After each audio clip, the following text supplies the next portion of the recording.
कि एक दिन मेरे पिताजी बहुत गुस्से में आ गए कि मैं पढ़ नहीं रहा था। तो वो मतलब यहाँ तक पहुँच गए थे, मुझे थप्पड़ मारने ही वाले थे। तो थप्पड़ मारने वाले थे और मैं भी बहुत गुस्से में था क्योंकि मेरे मार्क्स बड़े कम आए हुए थे। तो मुझे पूछते हैं कि पढ़ेगा नहीं तो क्या करेगा, जिंदगी में क्या करेगा। सच्ची कह रहा हूँ, ऐसे ही मुंह से निकल गया, मैं हीरो बन जाऊंगा। फिर मुझे भी मतलब डैडी और मैंने बैठ के बात भी की थी इसके बारे में कि यार एक कमाल का भगवान जब बनाता है तो वो आपकी जिंदगी कमाल कर देता है। ये बात एक बोलने से ले गई थी बस, वरना आई नेवर मेंट इट। और पढ़ने का ज़्यादा मुझे इतना शौक नहीं था, खेलकूद का बहुत शौक था। हाँ, वॉलीबॉल खेलता था, क्रिकेट खेलता था, फुटबॉल खेलता था, हॉकी खेलता था।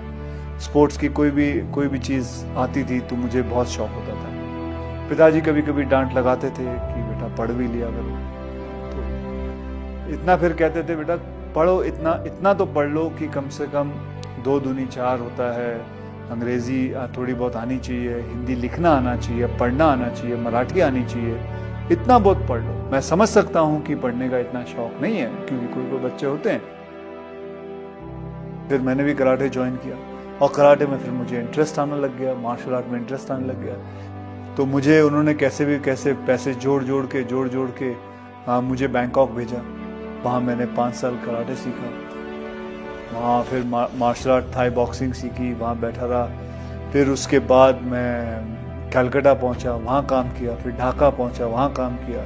दिल्ली में भी मैंने कुंदन की ज्वेलरी के काम करता था।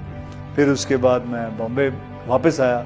बॉम्बे में बच्चों को ट्रेन करता था, मार्शल आर्ट में सबको ट्रेन करता था, पैसे कमाता था। करीबन 5-6 हज़ार रुपये महीने के कमा लेता था। और उसी दौरान मुझे किसी ने, मुझे स्टूडेंट के फादर थे, उसने कहा व्हाई डोंट यू, अच्छे खासे हट्टे कट्टे हो, लंबे चौड़े हो, शक्ल भी अच्छी है, तो आप मॉडलिंग क्यों नहीं कर लेते।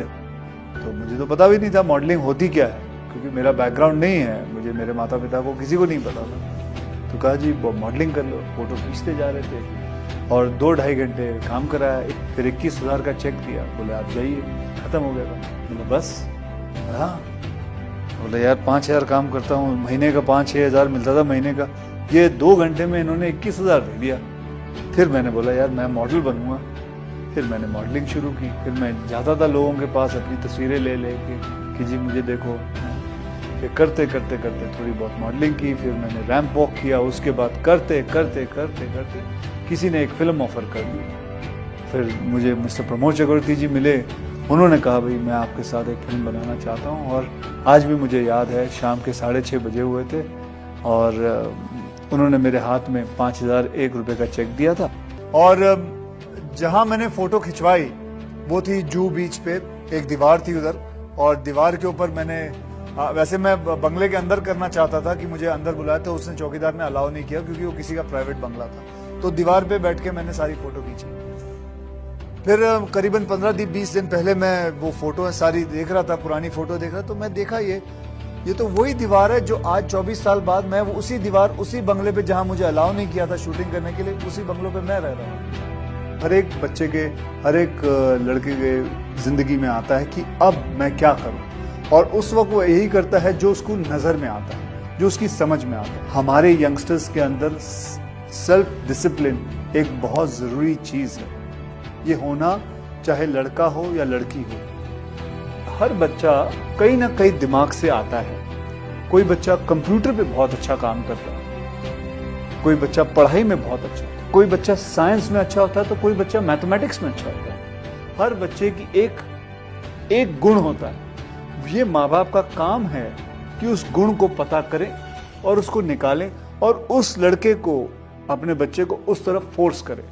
तो मैं समझता हूं कि हर माँ बाप को ये बात समझनी जरूरी है कि आपका बच्चा बनना क्या चाहता है, करना क्या चाहता है।